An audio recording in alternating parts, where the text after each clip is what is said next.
Okay, so very good afternoon, everyone. Welcome to this problem solving session. It's our week 3, and I hope you all have gone through the lectures of this week and also attempted your assignment questions.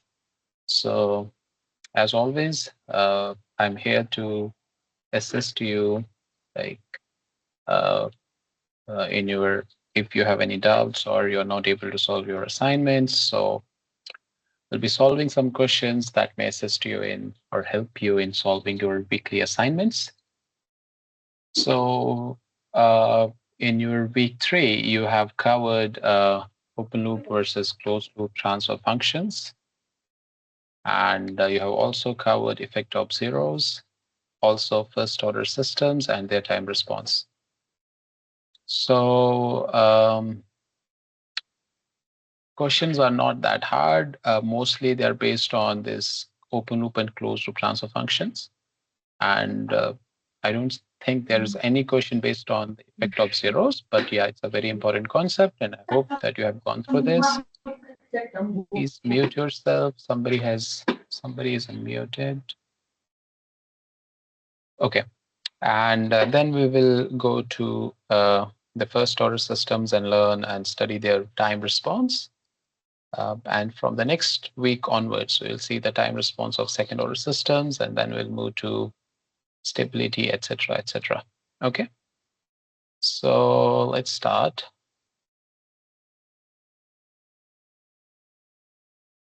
So we'll start with, I hope I'm audible. So we'll start with a closed loop control system. How does a closed loop and an open loop control system look like? So for example, if you have a system, a control system, let's assume G of S, right? And you give it some input. I'm just recapping because only few people have joined. By the time others join, then we can solve problems, and this will also recap you some of the basic concepts. So we give some input um, to this system and get some output, right? So this is a control system. Any control system, you give some input and you get some output. So these type of systems are called open loop systems. Open loop control systems, and the transfer function associated with this is called open loop transfer function, or OLTF. Right, but sometimes what do you have, like these systems are rarely used in practice, because in practice our main agenda is to minimize the error or to have a stable system. So here we have no control over the system. You give some input, you will get some output. You cannot control anything, but that hardly happens in practice. So in practice you need to control or have a stable dynamic. So for that, we usually have closed loop control systems. So how does a closed loop control system look like, right?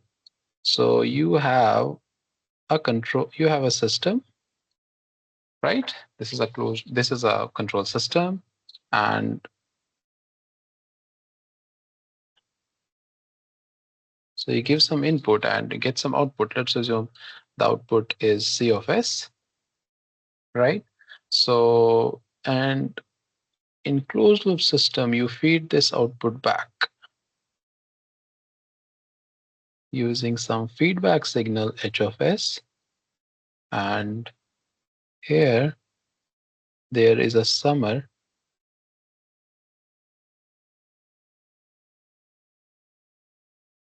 plus minus.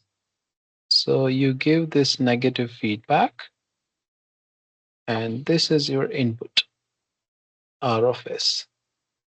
So this is a typical closed loop control system, right? So you have a control system here for which you get some output. That output you feed back to the input via this. There is a negative sign. It means there is a negative feedback. Now see, one important thing. This is your input.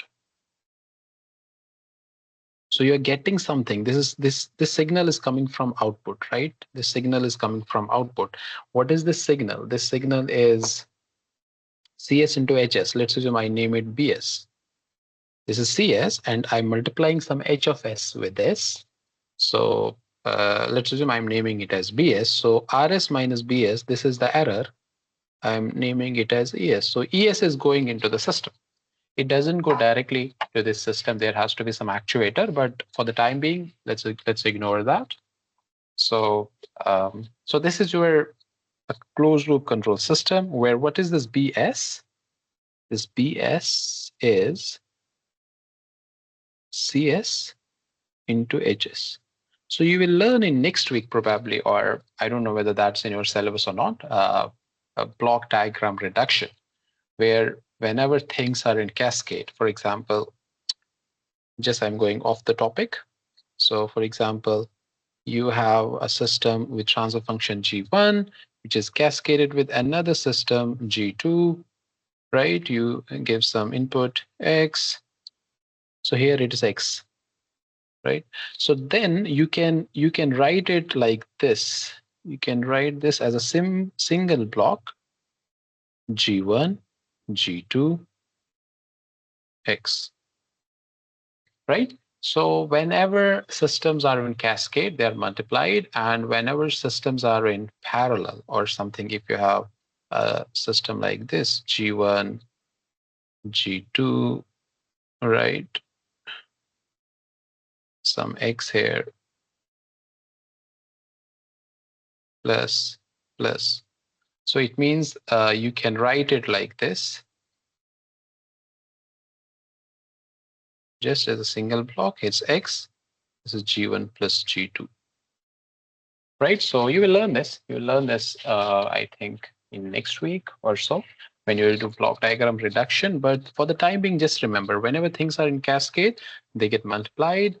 And when they are in parallel, they get added or subtracted, whatever is the sign, right? So okay, this is not needed, so I'll delete it. Now, see, so this BS is CS into HS, and what is ES? ES, this is the error, it is RS minus BS. Okay, very simple because this BS is going to the negative sign. Now let's write the expression for the output. Let's write the expression for the output C of S. So what is the C of S equal to? Yes, please. How ES is RS minus BS? Very good. See, you see the summing point here? This summing point you're seeing? So RS Yes. is going to positive. So there is plus RS and BS is going to negative. So at this junction or at this point, what is the output? What is this output? This output is this signal into minus this signal. Why? Because this signal is multiplied by it's minus, it's going to minus. So it's minus of BS. Similarly, it's plus of RS. So what is the signal? The output is RS minus BS. That is error. Correct? Before that, BS is CS in HS. How it's Yes. How it is CS into HSC. Here you get some output, CFS.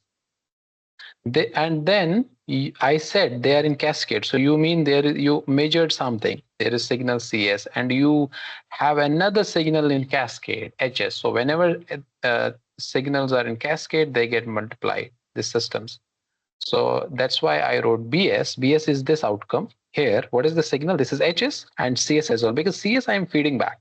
CS I am feeding back, and through HS, here is another signal HS. Okay. yes, sir. Just bear with me some minutes. You'll get to know. You'll get to see this when we'll get the final expression. Now the same concept. What will be CS? CS will be ES into GS, right? So CS will be ES into GS. But you know the value of ES. ES is RS minus BS. So ES is RS minus BS into GS. But again, you know the value of BS as well. So this is further equal to RS minus What is BS? CS into HS. So I'll write CS into HS multiplied by GS. Correct? Now I'll just multiply it. So CS is RS GS minus CS HS GS, right?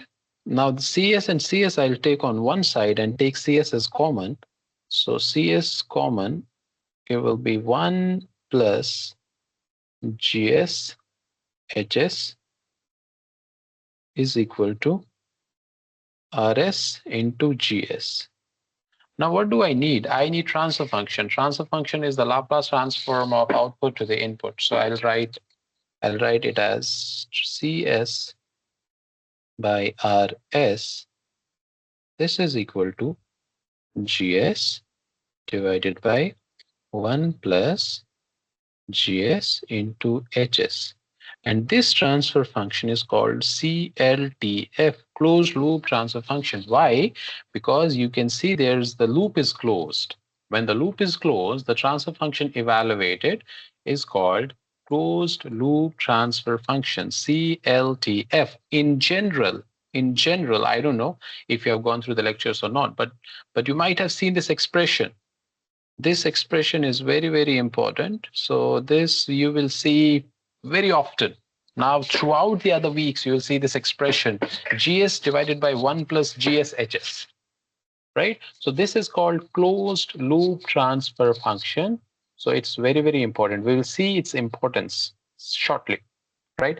Now let's assume this H is 1.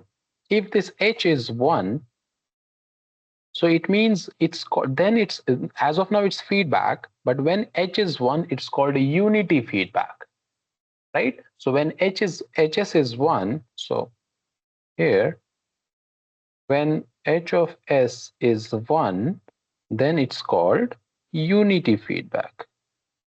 So this unity feedback, it can be positive or it can be negative, right? So when H of S is 1 and it's given to this negative sign here, if there is this negative sign, then it is called a negative unity feedback. If there is a positive sign here, there can be a positive sign as well. So if there is a positive sign, that is called positive feedback, right? So unity feedback, it can be positive or it can be negative. Just bear with me for some time. I just try to recap because only few people had joined. Otherwise, then I will have to like solve the questions afresh. So I will just wrap up because this is very important. Unity feedback, what is unity? Because in questions, you will be directly given. Consider a negative unity feedback system. So if it is given, a negative unity feedback system, this thing should come in your mind with HS equal to 1 and here negative. If it is positive unity feedback system, it means HS is 1, this thing comes into a picture and here is a positive sign. Okay, so normally, so if HS is 1, then what will be our closed loop transfer function? CLTF is equal to G of S divided by 1 plus G of S. That's it. Sometimes to write it quickly, we drop this S sign. So we directly write it like this, G divided by 1 plus G. Right? So this is a unity feedback, negative unity feedback, right? So if there is a positive unity feedback, then here there will be a negative sign for positive feedback. Correct. So for negative feedback, there is a positive sign. We saw the derivation. If you put in a positive sign there, you'll see you'll get a negative sign here.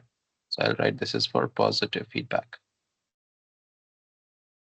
Now, so this was my CLTF. Remember this term, CLTF. I'll use it frequently, and you are going to see it frequently through this, like in this course.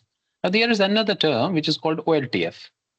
I told you in the beginning, OLTF is open loop transfer function, which means when there is no feedback. When there is no feedback, so the transfer function is called open loop transfer function. But the scenario can be like this as well. So you can have a system, you can have a scenario You can have a scenario like this. He gives input here, R of S. This is E of S, G of S. This is your C of S, H of S. But here, now there is no loop. But you have a system like this. You have a system like this. This is also open loop. As long as loop is not closed, it's an open loop system.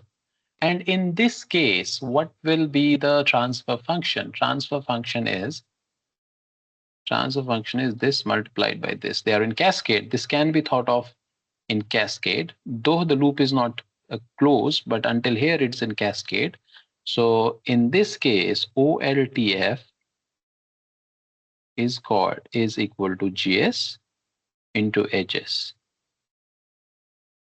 Right? OLTF is GS into HS. Sometimes you'll see it's called loop transfer function or open loop transfer function.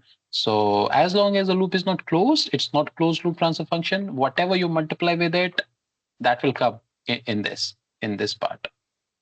Right? Mostly you remember if they are asking about OLTF, they will be talking about this GS into HS. This is your open loop transfer function. Right? And if HS is 1, then OLTF is G of S, as this case, which we saw in the beginning, right? Okay, now let's directly come to the questions. You have some questions based on this in your assignment. Question number 1 is, just be careful for the first few questions, and then things will be very easy. So consider a negative unity feedback system. So first question I'll write in detail, and then afterwards I'll just say it. So consider a negative feedback system. So when you read this question, something should click into your mind. Okay, how this system will be, because you know it's negative feedback system. Sorry, negative unity feedback system. So H of S is 1. Consider a negative unity feedback system whose plant transfer function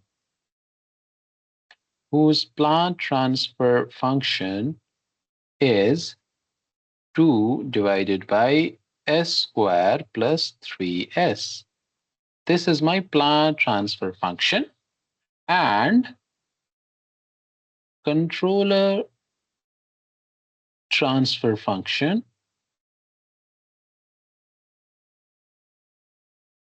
is 4 plus S.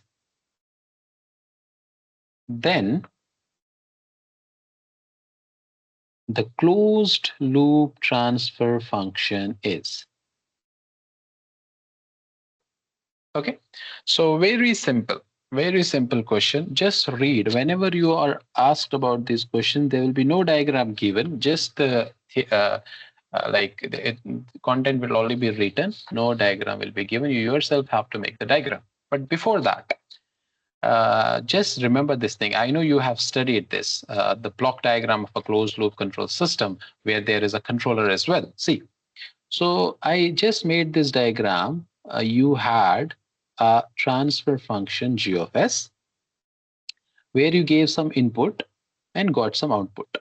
Now, again, you use some feedback. Let's do H of S. And this feedback goes to a summer block plus minus, it's minus here, and this is your R of S. Right? And there will be some error. Just be careful. I'm just understanding a very important point. There will be some error. Now, after this error block, before this signal goes into the plant, there is a controller. I'm representing it with K, right?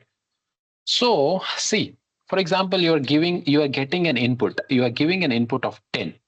Anything is 10, and you are getting an output of 7.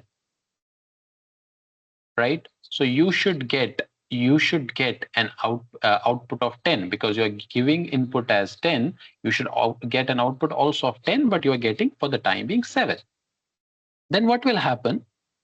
I'll say no, there is something wrong because I should get 10. So I measured, okay, the 7, I give it back. I give it back. This, you assume there is the sensor signal, it's a unity feedback, 1 here. So this 7 will come here. So the 7 will come here. If it is 1, HFS, if it is 1, then the 7 will come here is -7. So what will be the error? 10 minus 7, it's 3, right? Now what happens? This error 3, it is given to the controller and controller acts upon it. It says, okay, this error, it is coming correctly 3, but it should come 0. So it does something, it does some action, and the next output we get is 8. Then again, this 8 is fed back. We see 10 minus 8 is 2. Okay, something is happening. It's going towards 0. It's going towards 0. Again, this error will go to the controller. So the input to the controller is the error function. So this error will go to the controller and controller will see, okay, yeah, positive thing is coming, but I need to make it 0. So it will again operate and get it 10. Then this 10 will again come. 10 minus 10 is 0. It will go to the controller. When the error is 0, controller will not operate, and hence you got what you decide for. You wanted 10, you got 10. But how you are getting it? Controller is helping you. Controller is helping you in this. So remember this, for now, from now onwards, controller is always connected before the system, because we need to control the system. So it's connected before the system. In this closed loop control system, this controller always comes before the plant, and the input to the controller is the error function, which drives the system, which drives the controller. There is one more thing here. There is an additional thing, the output of the controller that is given to actuator, and then the output of actuator is given to the plant. That is for compatibility, but I'm not discussing it for the time being. You'll get to know about that. That's not a big deal. So for the time being, just remember, whenever you are connecting a controller with a plant, that always has to come before that. Right, now look into the question. So we are given a unity feedback system. So we are given a unity feedback system whose plant transfer function is this. Okay, we'll make this diagram.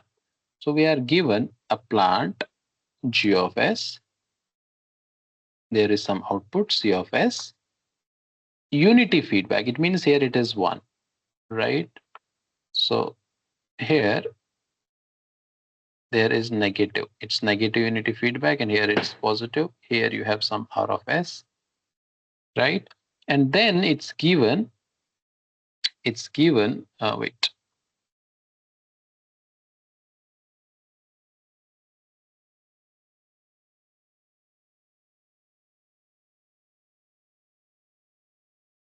Okay, then it's given, there is controller as well, controller transfer function as well. So I told you before, controller is always connected before the system. So now we'll write the transfer functions. Transfer function of plant is 2 divided by S square plus 3S. This 2 divided by S square plus 3S. And what is the controller transfer function? 4 plus S. Now we'll solve this. We'll solve this question. We know, see, solution. We know it's a unity feedback closed loop control system. So the closed loop transfer function, you have solved it. That is given by G of S divided by 1 plus G of S into H of S. Since it's unity feedback and it's unity negative feedback, H of S is 1. So it will be G of S into divided by 1 plus G of S. But G of S is not only the plant transfer function here, it is something in cascade. It's total, because when you saw the diagram, there was only one G of S here. So you have to see, so this controller will be in cascade. with this plant transfer function, that will be the net transfer function of the system, right? So they are in cascade, they will be multiplied. So your net transfer function, let's assume that is g dash of s, that will be g of s into the transfer function of the controller. I'm writing that as k, right? So which is equal to g of s is, what is g of s? 2 divided by s square plus 3s, and this is 4 plus s. This is my g dash of s, right? So I'll just evaluate it. It will be 2 times 4 plus s. Here I'll take s common, s into s plus 3. Okay. So I got this as my g dash. I got this as my g dash, right? So now I can write the modified CLTF. That will be g dash of s divided by 1 plus g dash of s. So that will be equal to 2 into 4 plus s divided by s into s plus 3 whole divided by 1 plus 2 into 4 plus s divided by s into s plus 3. Now try to solve it. Try to solve it. So it will be numerator as it is, 2 into 4 plus s divided by s into s plus 3. And here there will be cross multiplication. So it will be s into s plus 3 plus 2 into 4 plus s divided by s into s plus 3. This and this will go. What you will get for CLTF, it will be 2 into 4 plus s divided by s into s plus 3 plus 2 into 4 plus s. Okay, I'll just evaluate it. It will be 4 twos are 8, or let it be. Let's keep it as it is. 4 plus s will evaluate the denominator. Will be s square plus 3s plus 4s.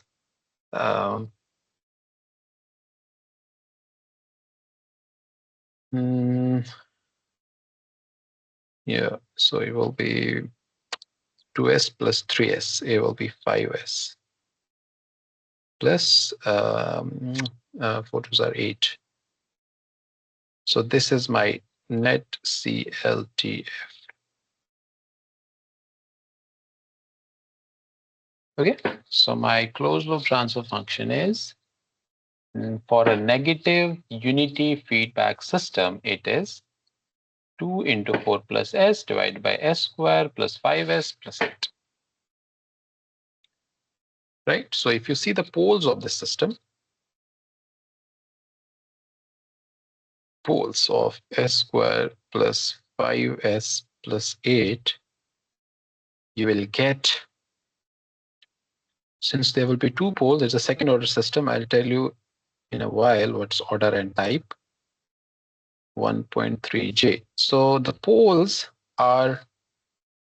lie in the negative left half plane, sigma j omega. So poles are somewhere here. So 2.5.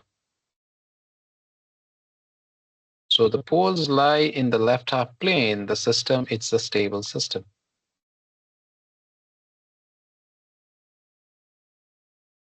You have complex poles, and complex poles, whenever they occur in conjugate pairs. So anybody has any doubt until here? What I did, I'll just recap. Just recap because it's our first question. First of all, we learned what is a closed loop transfer function. We took this example, and for this example, we got the CLTF is GS divided by 1 plus G of S H of S. But normally in questions we are given this unity feedback. So HS is 1. So we get this. If it is a unity negative feedback system, we get G of S divided by 1 plus G of S. Correct. So then we are given a question where there is a controller as well connected with the plant, right? So then controller transfer function and plant transfer function, they are in cascade, they'll be multiplied. You will get another net transfer function. And you know, control will always be connected before the plant.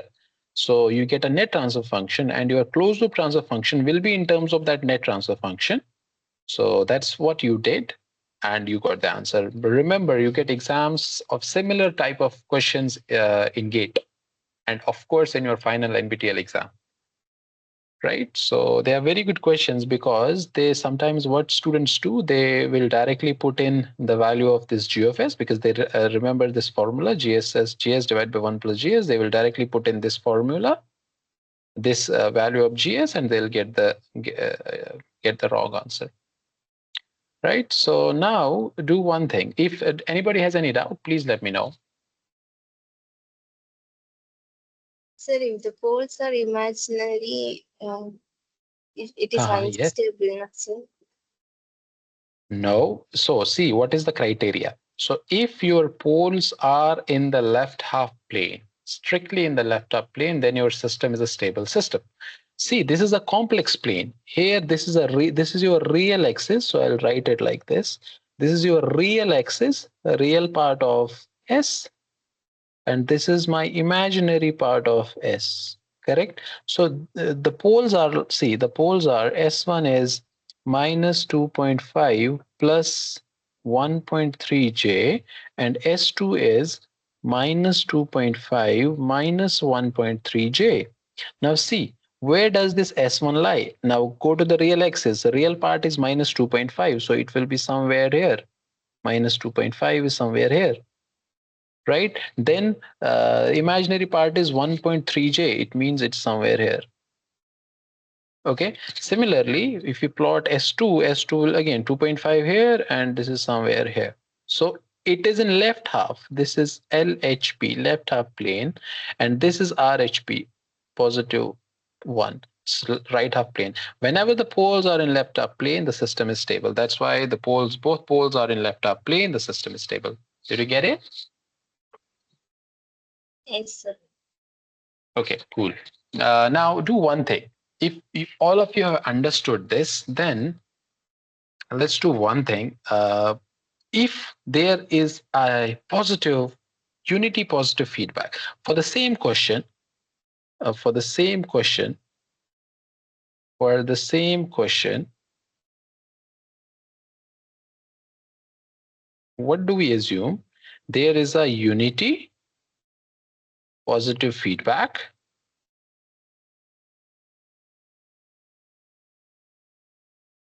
Okay, then we have to find CLTF. So what we are given plant transfer function as 4 plus S. And so this is controller transfer function, and plant transfer function is 2 divided by S square plus 3S. Okay. Now what you have to find? CLTF. And what will be the formula? I'll write that for you. So CLTF will be G dash of S divided by 1 minus G dash of S. It's positive feedback. Now do the same thing. You already know the value of G dash of S. We have calculated that, and obviously that will be the same. That is just multiplication. So G dash of S is 2 into 4 plus S. G dash of S is 2 into 4 plus S divided by S into S plus 3. So you know G dash of S, you know the formula. Please evaluate and tell me the final value of a closed loop transfer function with positive unity feedback.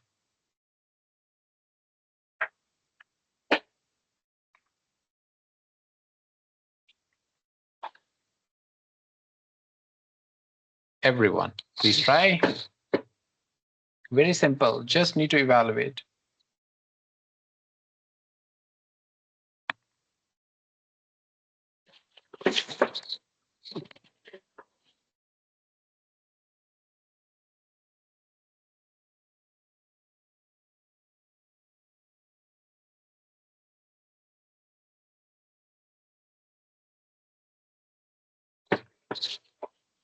A system is stable.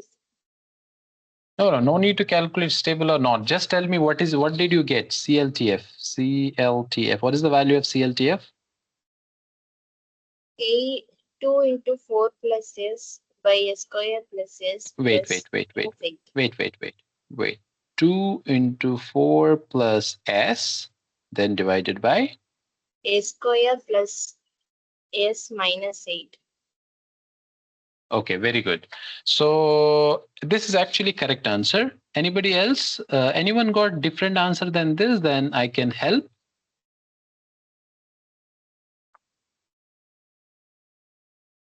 Now you were saying it's a stable system. Can you check the poles? What are poles?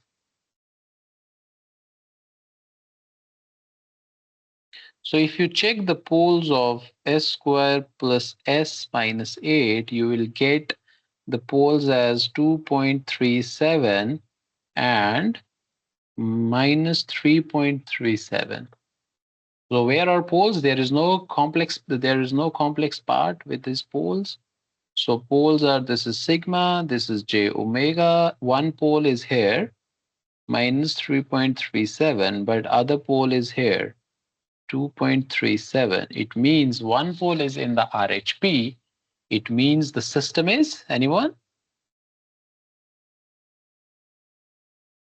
The system is unstable. Why? Because one pole, that is 2.37, lies in the RHP, right half plane. It means for stability, we should have all poles strictly in the left half plane.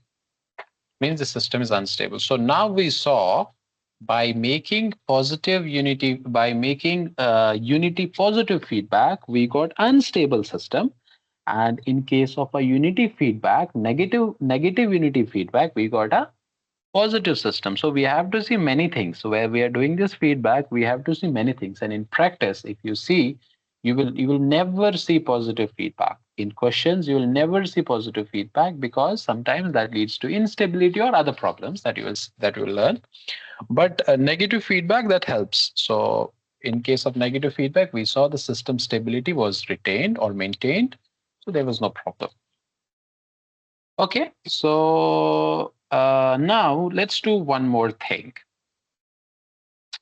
The same problem, the same problem, the same problem, that is g of s is, what was g of s? 2 divided by s into s plus 3, and k, that is the controller transfer function, that is 4 plus s. So you are given this system. Now you are being asked find the open loop transfer function, OLTF. Okay. So you're asked to find the open loop transfer function. You're not given, doesn't make any sense. If I say there is positive unity feedback, negative unity feedback, there is no feedback. So it doesn't make any sense. So you will have a system like this. You have a controller, Q of S. You have a plant, G of S. This is C of S, my output. It doesn't go. This loop is not there. So there is no loop. There is no loop. So it's like this, R of S. So there is no loop, there is no error, nothing. So it's an open loop transfer function here when there is no loop. Now tell me, what is the open loop transfer function? Anybody?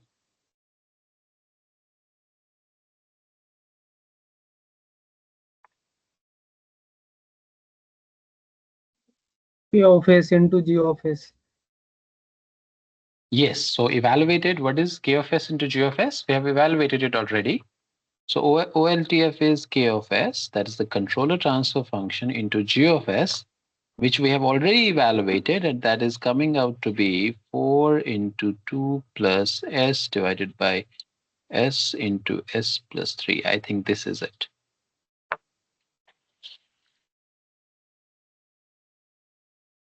Everybody understood?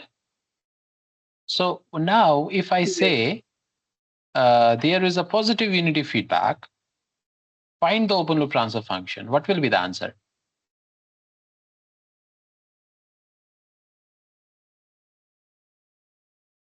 Like, see, Question there is answer. when the answer has to be same because there is no loop, there is no feedback. Even if there is positive sign, it doesn't make any sense. We're not giving it back. Right? So open loop transfer function will be the same. Open loop transfer function, this negative and positive only comes into picture when there is loop. When there is no loop, there is no problem. Okay? Any doubt until here? Or we can proceed then. No Here, doubt. Yeah, somebody has any doubt or can we proceed? yes, Okay. Yes. Now see, there is one very, very important concept, which you will, that's why this is a very important lecture. Why? Because I told you we will learn first order system, second order system. So you should know what is order of a system. Similarly, when you will see root locus or polar plot, Nyquist plot, Bore plot, there you will see find the root locus or polar plot for type 1 order 2 systems. So you should know what is a type of a system and what is order of a system. So now I don't know whether this is covered in the lectures or not, but I will just briefly cover it. Type and order of a system. When I talk of system as of now, I'm talking of transfer function because your system for the time being is transfer function. But if it is advanced control, you do state space things, then the system changes. You have state space models, etc., etc. I'm not going to confuse you for the time being. Just remember, whenever I'm talking about system, I'm talking about transfer function. So what is type? First of all, what is type of a system? For example, I have a transfer function. I need to find what is its type.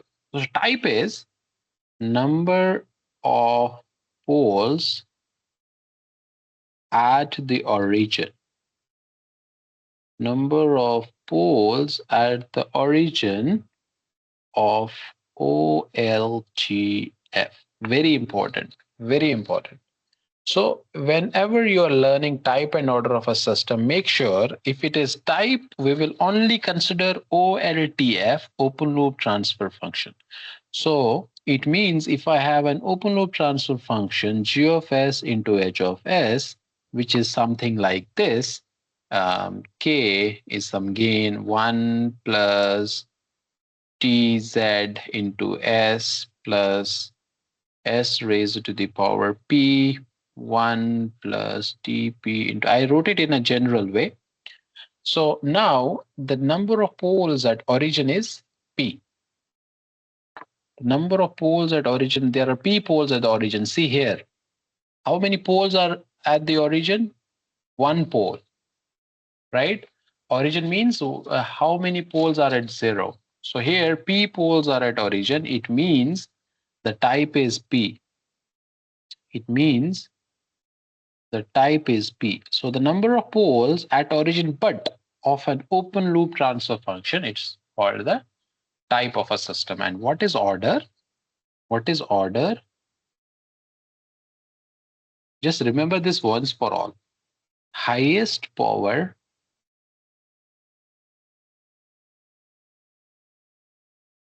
of S in the denominator of a CLTF. So what is order? Highest power of S in the denominator of a closed loop transfer function. So whenever you are asked find the order of the system, you have to find the closed loop transfer function. See, this is OLTF. You see the type is 1. There is one pole at the origin. But when we find the closed loop transfer function, see, the highest power is 2. The highest power of S in the denominator is 2. It means it's a second order system, right? So it is type 1 but order 2, right? So I hope this is clear, and remember this from now onwards. Whenever you're talking about order, you are talking about the closed loop transfer function, and whenever you're talking about type, you're talking about the open loop transfer function, and the type is the number of poles at origin, and order is the highest power of s in the denominator of a closed loop transfer function. Now, we will study now first order systems. So it's clear, if it is first order system, So if it is first order system, what will be the closed loop transfer function? Let's assume my C of S over R of S. It's the closed loop transfer function. So it should be something like this. B naught divided by, A1 of S plus A naught. Why?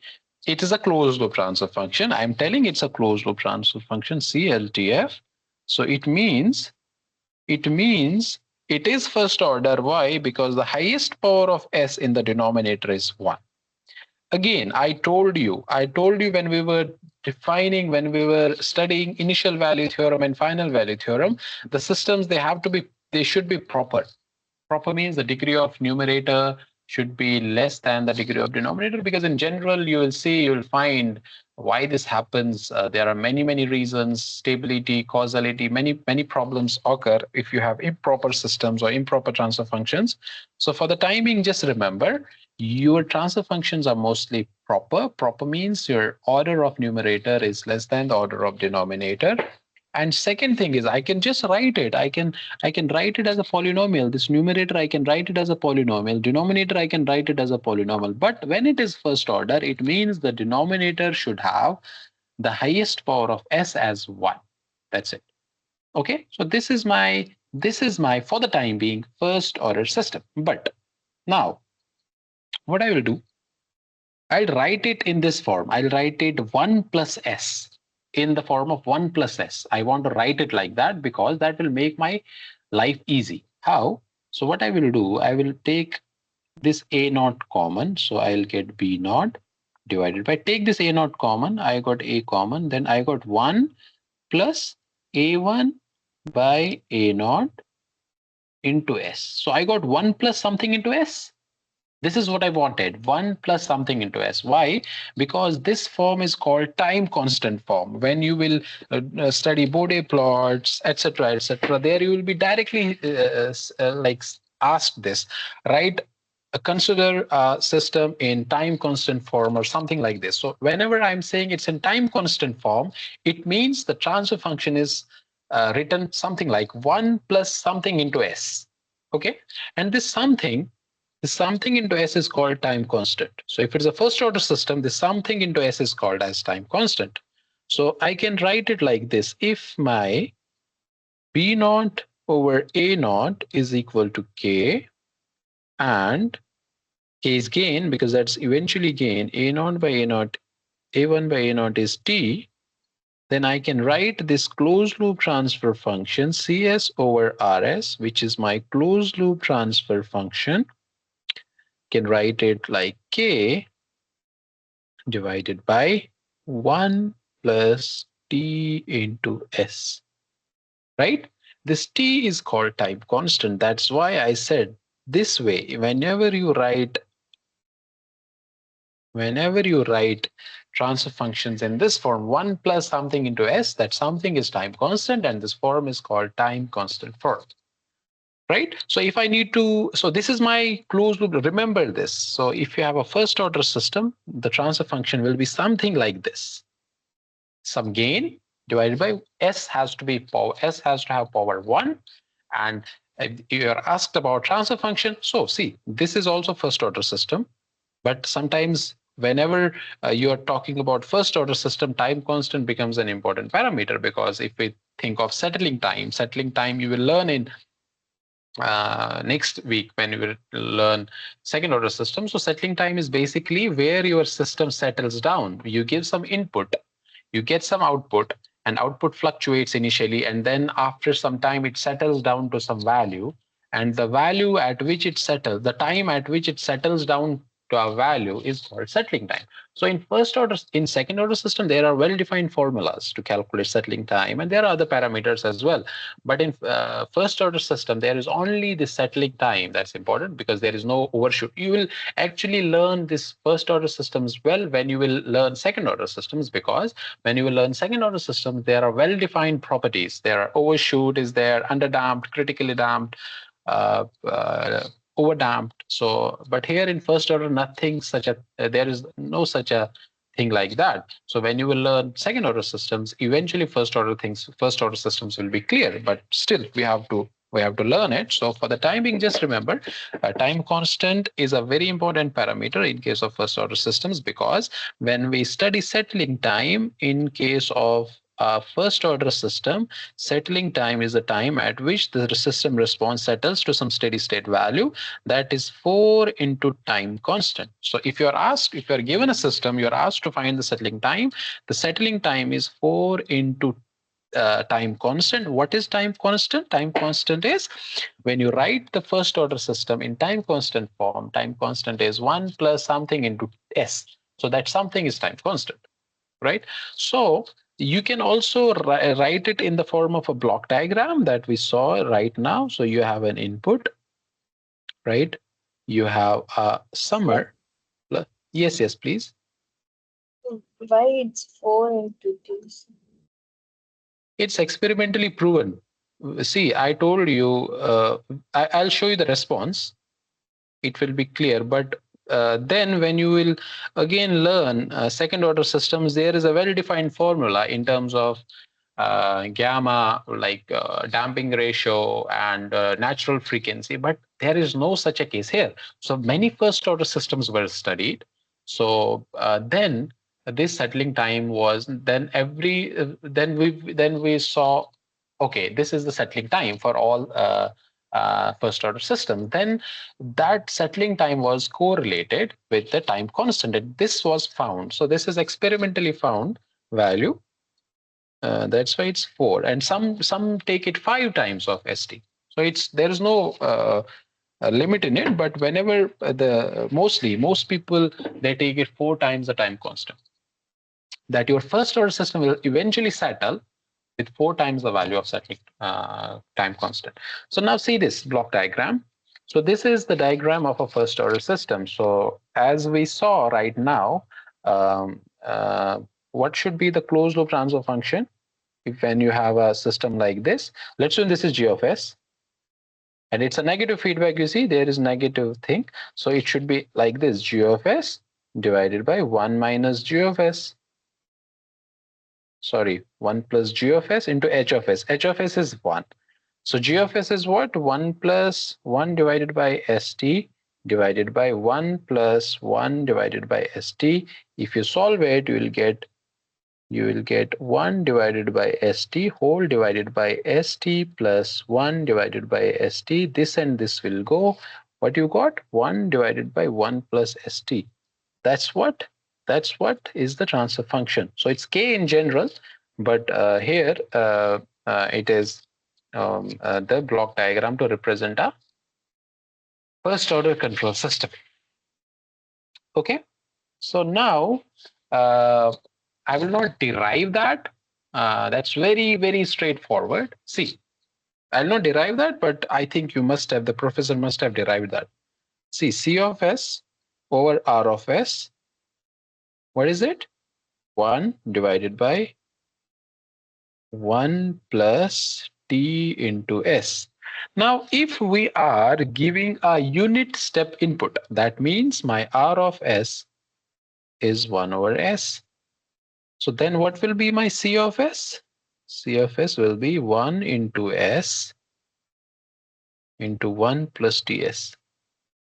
So if I need to find time response if I need to find the value of output with respect to time, then I need to find the Laplace inverse of this transfer function.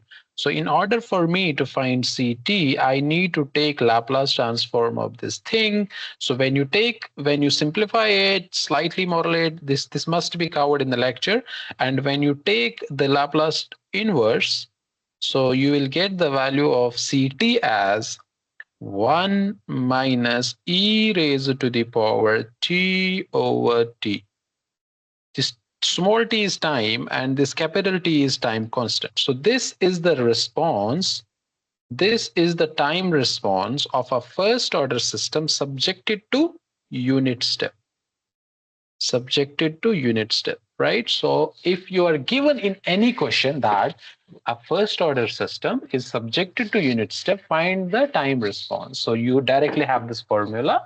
Ct is 1 minus e raised to the power minus t over t. No need to derive. There is a well-defined derivation. No need to go for that. So if I plot it, this time response with respect to in response to unit step. So it's my t. This is my ct. So I get something like this. Sorry.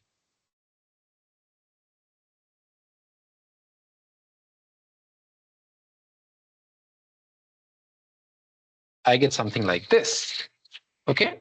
So this is the response of a first order system, and this value is 1. This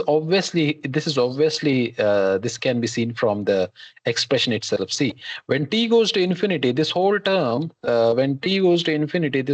becomes 0. So when it becomes 0, so at t equal to infinity here, when t tends to infinity, my value becomes 1. Right? So steady state value of first order systems is 1. Right. So right, so that this is the response. There is no overshoot, there is no undershoot, there is no oscillation, because it's a first order system. So why saying these terms? Because when you will learn second order systems, you will get to see, okay, there is oscillation, there are oscillations. If there are oscillations, there has to be damping factor. So there has to be some frequency, but nothing, no such a thing is there in case of a first order system. And one more thing, I was telling about the settling time. So settling time is this time when my value settles to the steady state value, which here in this case is 1. So this is called settling time. So this time here, it is called settling time. This is what I was telling you. It is 4 times of time constant. Correct? So this was already covered. I just covered it for this completeness, because sometimes, not everybody of you attend lectures. So now, based on whatever we have learned till now for the first order systems, now let's try to solve this question. I hope things are clear and you should be able to solve this question. So a first order system, if a first order system,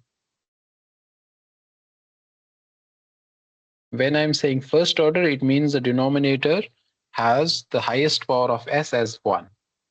If a first order system and its time response, so time response, I also find the expression time response to a unit step. So it can be to a ramp input, to a parabolic input. For I think your syllabus is only restricted to unit step, and in gate as well they ask until unit step, but you can also think by applying a ramp signal and then see what happens.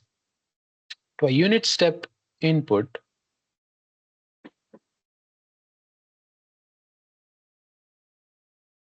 are as shown.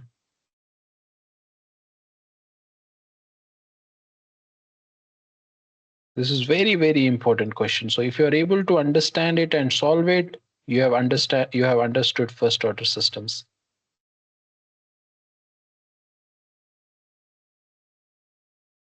You have understood feedback, you have understood other things. K divided by 1 plus ts.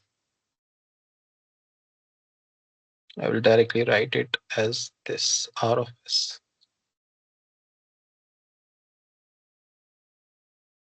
So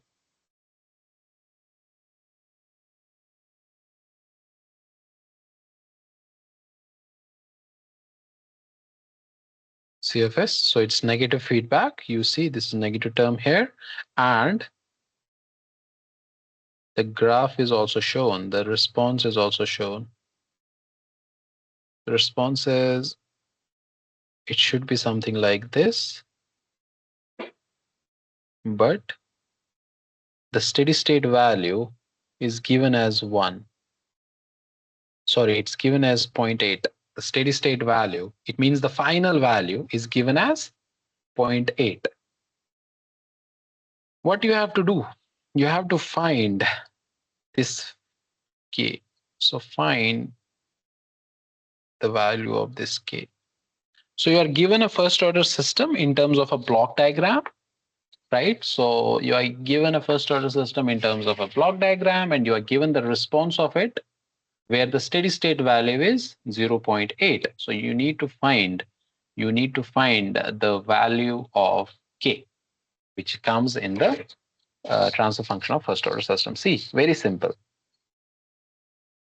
First, try to solve this block diagram. I told you this block diagram, what will be the net transfer function? So I'll write it C of S over R of S,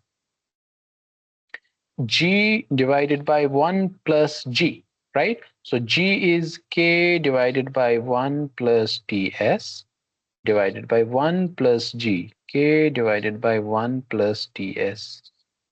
Okay, so just simplify it. It will be K divided by 1 plus Ts whole divided by 1 plus Ts plus K divided by 1 plus Ts. This 1 plus Ts and that 1 plus Ts goes, and you got K divided by 1 plus Ts plus K.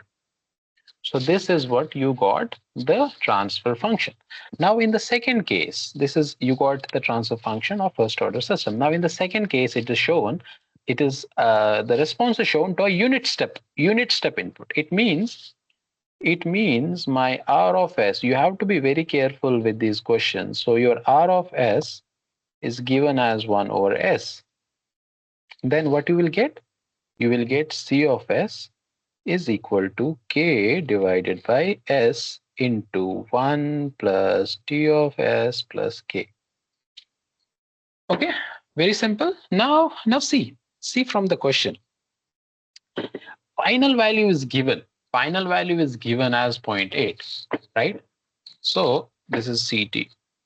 So final value is given as 0.8. We can apply final value theorem. So from final value theorem,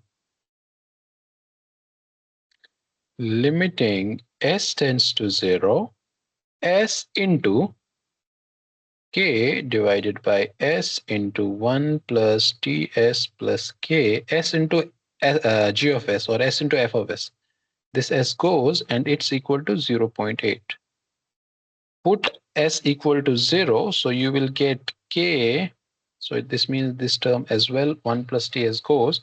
You will get K divided by 1 plus K is equal to 0.8, or K is equal to 0 0.8 plus 0 0.8K, or 0 0.2K is equal to 0 0.8. This goes point and point, and K will be equal to 4. Correct? So now see one important thing here. I applied final value theorem, but I told you what are the conditions for final value theorem. When I can apply the final value theorem, I can apply when my system is a proper system, when my transfer function is a proper transfer function. It means my degree of numerator should be less than that of denominator. That is the case here. But the second thing is my system should be bounded. The poles should be on the left half plane.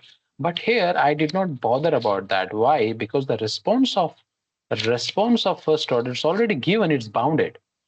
So if it is bounded, you already know, okay, the pole, whatever that pole is, it's already in the left half because the response is given, it's bounded. If that was not the case, then the response would have been like this. It would have gone to infinity, right? So that's why I applied final value theorem. So you have to be careful.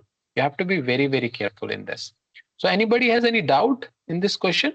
Then I can also explain it again. So how in the question they're given bounded? Okay. See, this value, it starts from 0, 0, 0, 0, 0 here. 0, then grows, then it settles to some value. You see, it is settling to some value. This is t tending to infinity, so it is settling to some value. It means you're given something, you got some finite value which is 0.8. So this is finite. Otherwise, if this would have been unbounded, then the scenario would have been something like this. This would have gone to infinity. Okay, that's why I told you that this is bounded. Why? Because as t tends to infinity, or you give some signal, you get some finite output. That finite is 0.8 here. Got it? Any doubt? Yes. Okay. Another question. Let's solve another question. See, one more thing. There are 3 TAs. There are 3 TAs in this course. So I try to make different content. Otherwise, if the content is same, then you will feel bored, or that your time will not be valued, because then you can only see the lectures of one TA and you're done. But in my case, even if you see the lectures of all the 3 TAs, you'll get a different content. You'll get to learn something different.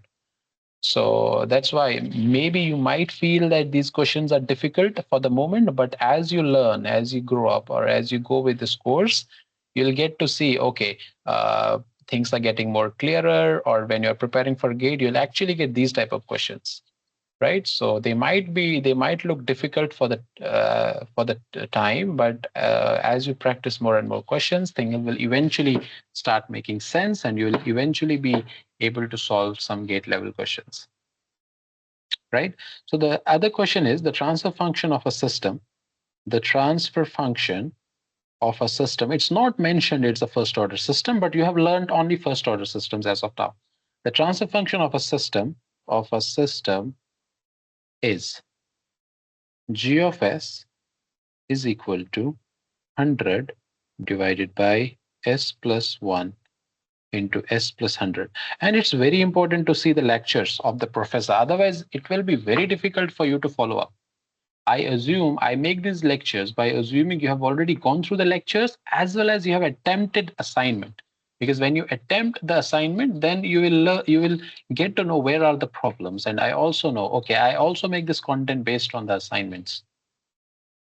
So given a system with transfer function this, then for a unit step input, for a unit step input,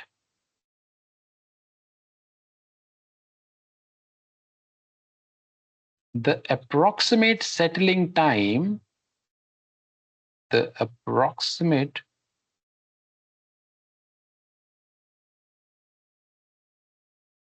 so that's why I told you it's approximate for first order systems. The approximate settling time for 2% criteria is. Very good question. See, first I'll explain you some things. This is the response of my system, any system, let's assume. So it settles to some value here, right? But my final value is something else. Let's assume my final value is something here, but it settles something here. But it is in 2% range. So if I take 2% up and down, this final value is coming into this response. So it means my response. So see, now I'll try to explain it in a different way. So let's assume my final value is 1, but my it should be 1, but my response is coming as 0.8, right? So it means it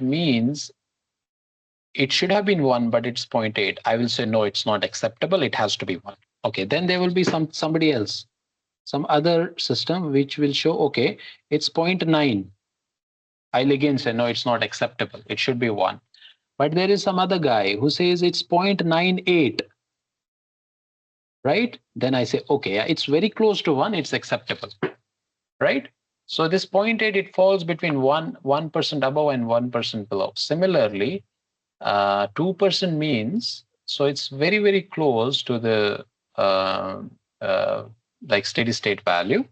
So that's why like there are actually well-defined formulas calculated for second order systems in this case. But for first order systems, I told you the settling time is, so you just assume this is the settling time. Forget about the 2% criteria because this will be well explained to you in second order system. So what is the formula for settling time? Settling time for first order systems is 4 times the time constant, right? But see, what is the order of the given system? The given system is g of s is 100 divided by s plus 1 into s plus 100.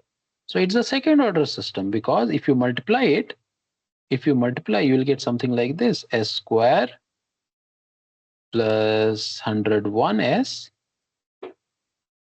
plus 100. So you get square term in the denominator. It means it's second order system. But I am telling you, and you have not studied as of now second order systems. So what to do? Because I even gave you the formula that's for the first order system. Now see, you have, this is already well explained in the lectures. What are the poles? The poles are -1 and -100. So the poles are sigma and j omega. The poles are -1 and -100. See, if I plot the response of these poles, -100, it will die very faster, right? But this effect with respect to pole at -1, it will last longer. So it will go to 0 like this, right? So the poles which are closer to the imaginary axis, they are called dominant poles. Why? Because their effect is more, they last longer. Those poles which are farther away from the imaginary axis, they die out faster. Their response lasts for a very short time. They die out very early. It means sometimes we ignore these poles because their effect on the response is negligible. You see, this has more, this -1 term, this has more effect on the response, and this 100, it dies out so early that it doesn't have any response. It doesn't have any effect to the response. So I'm telling this response. This is already very well explained. Why? So whenever I'm talking about response, it means I'm giving some input signal. So if it is unit step response, I'll give some unit step and take the Laplace inverse and get something in time domain and then see as time t goes to infinity, how does my system behave? Right? So when we see this term that comes with through this pole -100, you will see you'll get something e raised to the power -100t. So this will die out very fast as compared to e raised to the power -t. So we can ignore this. We can ignore this part and only consider this part. So those poles, so I considered -1, and -1 is very close to origin. So those poles which are closer to the imaginary axis or closer to the origin, they are called, no, I should not write origin because you have complex poles as well. So closer to imaginary axis, they are called dominant poles. Why dominant? Because they have dominant effect on the response. So here I can ignore this 100. This s equal to 100 pole I can ignore because it has very negligible effect on the time response. So what I will get? I get g of s is equal to 100 divided by 1 plus s. This is my first order system. Now I can find the time response. Sorry, I can find the settling time. What is settling time? Settling time is 4 times time constant. And what is time constant? Time constant is whenever we write the transfer function in time constant form, so the term multiplied with s is the time constant, and time constant form is something divided by 1 plus s into something. So here this something is 1. The term multiplied with s is 1. It means here the time constant is 1. It means settling time is 4 into 1 is 4 seconds. Okay, is that clear? Anybody has any doubt in this?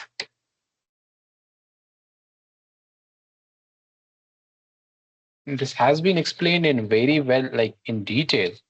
I see the professor has even made the graphs. So if you have not gone through the lectures of last week, please go through them, because otherwise it will be very difficult to catch up or understand these sessions, right? So this dominant pole concept, let's do one more question based on this question. An LTI system is governed by, so you are given an LTI system which is governed by y double dot of t. So now you have to take the Laplace transform here, 14 of y of t. So you will solve it, start solving. 24 of y of t is equal to ut, wait,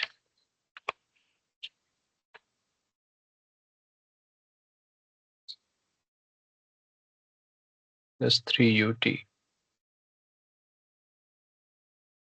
or ut dot. So it's ut dot plus 3 into ut. Now, what is being asked? Find the dominant pole.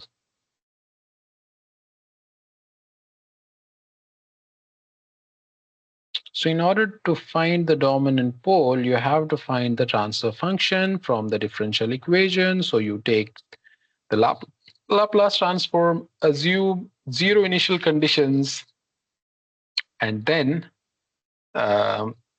you will get the value. So see, I'll just write directly s square into y of s, assuming 0 initial conditions, then 14 into s into y of s, 24 into y of s, here u dot s into u of s, plus 3 into u of s. So if I take y of s over u of s, I'll get s plus 3 divided by s square plus 14s plus 24. Now tell me what are the poles. The poles, they have to be 2 because it's a second order system. So I can again write it like this: s plus 3 divided by s plus 12 into s plus 2. Now tell me which one is the dominant pole. The poles are s equal to minus 12 and s equal to minus 2. Now tell me, anybody, which one is the dominant pole? The pole which is closest to imaginary axis is dominant minus pole. 2. So minus 2 is the dominant pole. So if you are asked to find the dominant pole in this case, so minus 2 will be the dominant pole. Now there is another question based on this. The steady state value of the unit step response of the system. So now another question for the same problem: find the steady state response. Find the steady state response. Sorry, find the steady state value of the unit step.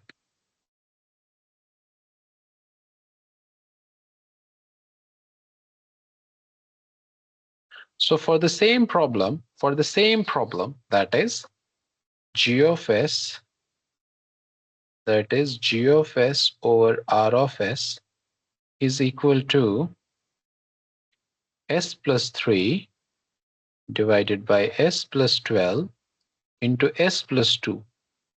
Find the steady state value when unit step input is applied when r of s is 1 over s. Now everybody try to solve it. I'm not going to solve it. Tell me the answer. There are many ways to solve it. Many ways. I'm just giving you a hint. So you're being asked to find the steady state value. Steady state value means the value when time t tends to infinity. So the value when time t tends to infinity means the final value. So final value you need to find. Okay, somebody has asked what is the difference between dominant pole and the non-minimum phase pole. See, uh, if your poles and zeros they lie in the left half of the plane, then they are called minimum phase poles or zeros, right? So if your poles or zeros they lie in the left half of the plane, left in the LHP, then they are called as minimum phase zeros or minimum phase poles. So your dominant pole, it is already, so see, this only comes into picture when you are talking about stable systems. Why? Because in case of an unstable system, the story is different. So if you have a pole in right half plane, then this dominant pole concept does not come into picture. Why? Because then your story changes. The response goes to infinity. But if you have a zero in the right half plane, then that zero is called a non-minimum. That zero is called a non-minimum phase zero. But poles in general, if there is a pole in the RHP, the system is unstable. It doesn't make any sense, whatever we call them. But if there is a zero in the right half plane, see, you have understood, you have learned the effect of zeros. So what is the effect of zeros? If a zero is closer to a pole in LHP, it decreases the effect of the pole, right? So the professor must have given you an example. Then he also showed pole zero cancellation. Entire effect is, the whole effect is gone. So whenever the zero is closer to a pole, the effect of zero is minimized. So it decreases its effect. This pole decreases the effect of zero. Zero decreases the effect of pole. We will also see this in root locus. But your question is, what is dominant pole and non-minimum phase? Non-minimum phase poles. See, there is no such a thing in particular non-minimum phase pole, because when we talk of non-minimum phase things, we talk of zeros only, because a pole in the right half plane will make the system unstable. So it doesn't make any sense. But yes, if a pole is there in the RHP, then there will be undershoots in the response. There will be sign changes, and that's why those zeros in the right half plane are called non-minimum phase zeros, right? So if a pole is in the RH left half plane, it's already a minimum phase pole, and then some of the poles which are closer to the origin are called dominant poles, right? So my question here was, now what is the steady state value of the unit step response? So unit step response means this RS is 1 by S. So when you give this RS as 1 by S, then your G of S and take the Laplace inverse, you will get the time response. Yes, you will get the time response. Fine. So steady state value means when t tends to infinity. So when t tends to infinity, that is also your final value. So you have to find the final value. So steady state value in terms of we can also say it is a final value. Now you can use final value theorem because you are given Laplace things. You can use final value theorem, but for the final value theorem to be applied, the transfer function should be proper. The degree of numerator should be less than the degree of denominator. And that is the case here. So, and the system should be bounded. Bounded means the poles should be in the left half plane. We saw that the poles are -2 and -12. They are already in the left half plane. So the system is bounded. We can apply the final value theorem. So now apply final value theorem and tell me the value of tell me the steady state value using final value theorem, limiting s tends to 0, s into s plus 3 divided by s into s plus 12 into s plus 2. Why this s? Because it's because of the unit step, right? Then this s and this s goes. You need to put s equal to 0. So this s 0, 0, 0, you will get 3 into divided by 12 to the 24, or 1 divided by 8, or 0.125. This is your value from the final value theorem. But if there was a different scenario where the poles would have been in the right half plane, then what you need to do, you need to find the inverse Laplace, and then in the inverse Laplace transform, you need to put t equal to infinity, and then you will get the value of then you will get the steady state value. So in this case, let me do that as well. So what you had y of s is s plus 3 divided by s into s plus 12 into s plus 2. So you will write it like this: a divided by s plus b divided by s plus 12 plus c divided by s plus 2, or this s plus 2 plus c divided by s plus 12.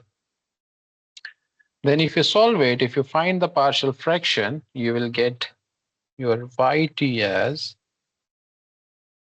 1 over 8 minus 1 by 20 e raised to the power minus 2t minus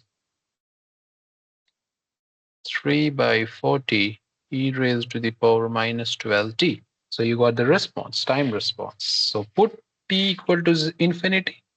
So when t tends to infinity here, this term goes to 0, this term goes to 0 because it's minus t. So it means y infinity is 1 over 8, which is the same value which we got, 1, 2, 5. This was the other way. Okay, anybody has any doubt?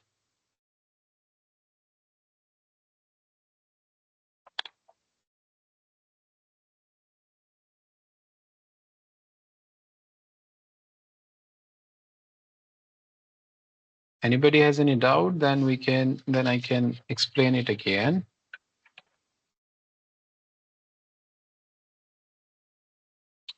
Let's do some more questions based on first order system. Okay. Wait.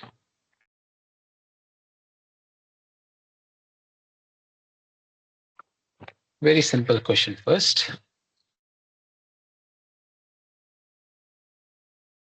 This time I want answers. When very simple question. When the system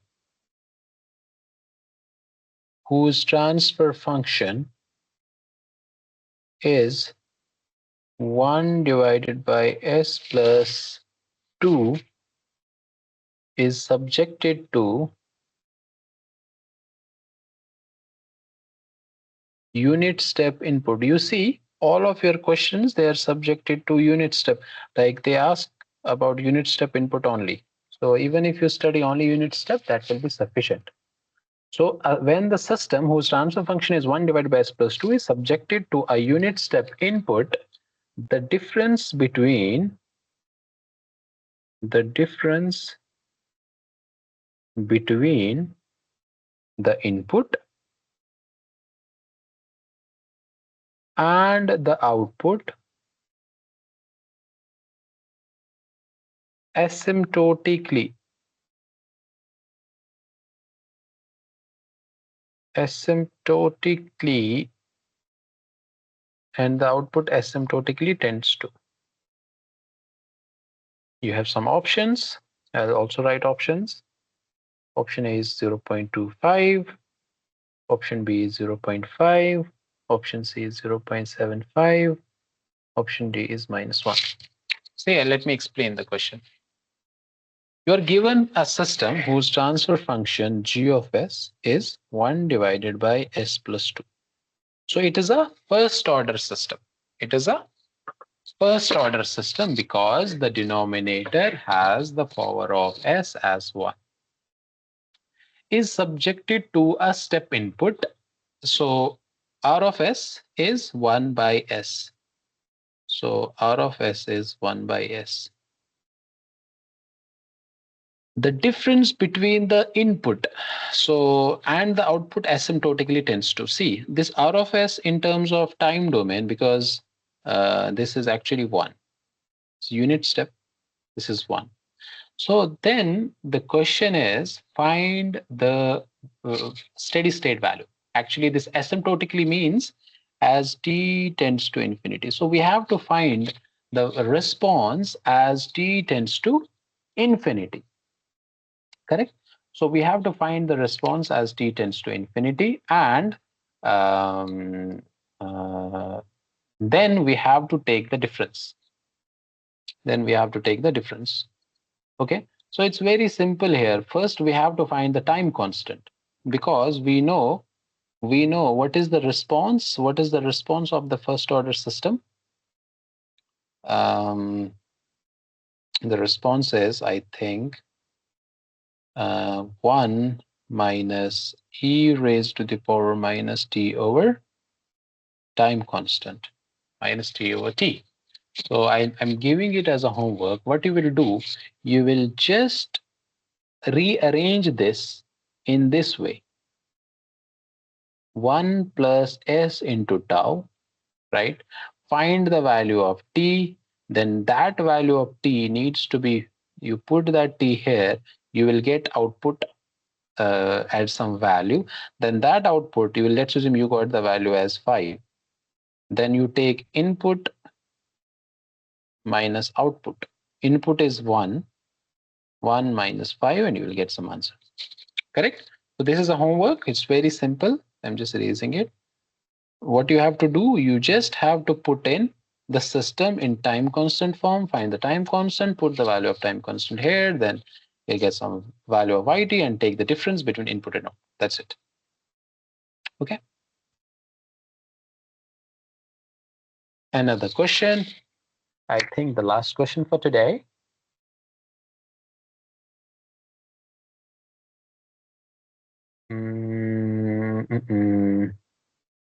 Okay. So let's do this. The governing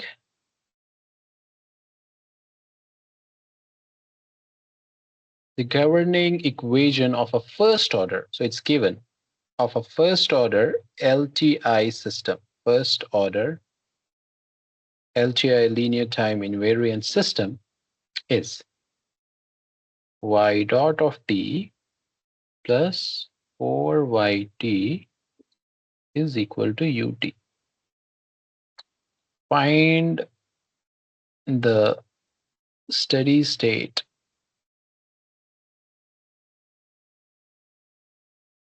value of its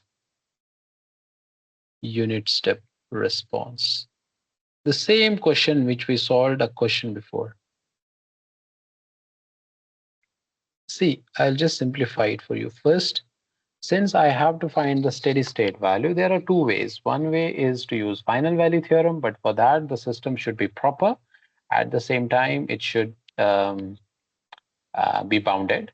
But if that is not the case, no problem. You can always take inverse Laplace, and after inverse Laplace, just put t equal to infinity and you'll get the answer, right? But you are directly given a differential equation. So I'll just write it in terms of a transfer function. So it will be y of s plus 4 of y of s equal to u of s.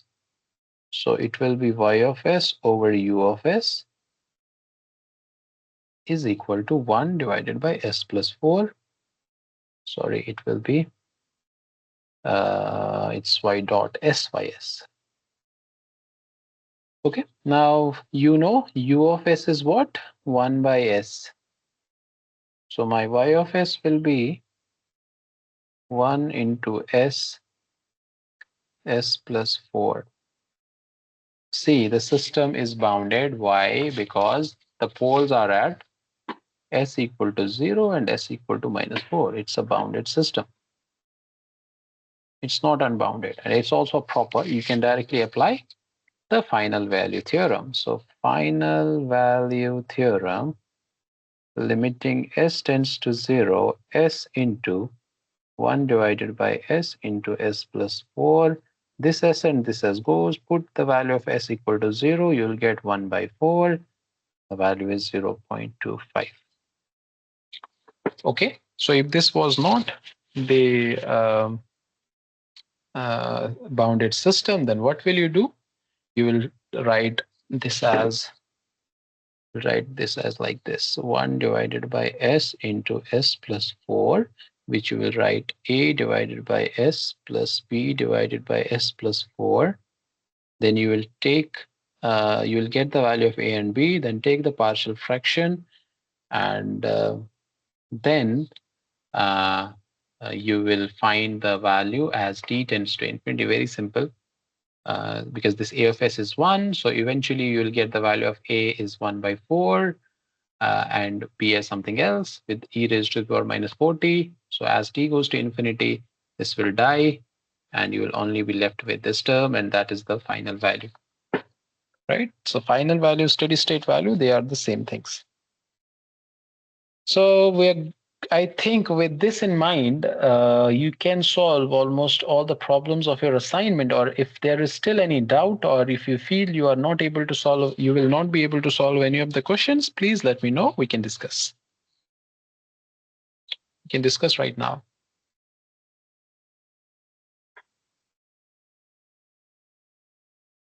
Or if that is not the problem, then I think, yeah, that's it. But from next time onwards, or I would assume, whoever is attending this lecture, uh, he has already watched all the lectures of the professor, also attempted the assignment, then came here, and after seeing this lecture, it will be very easy to solve the assignment.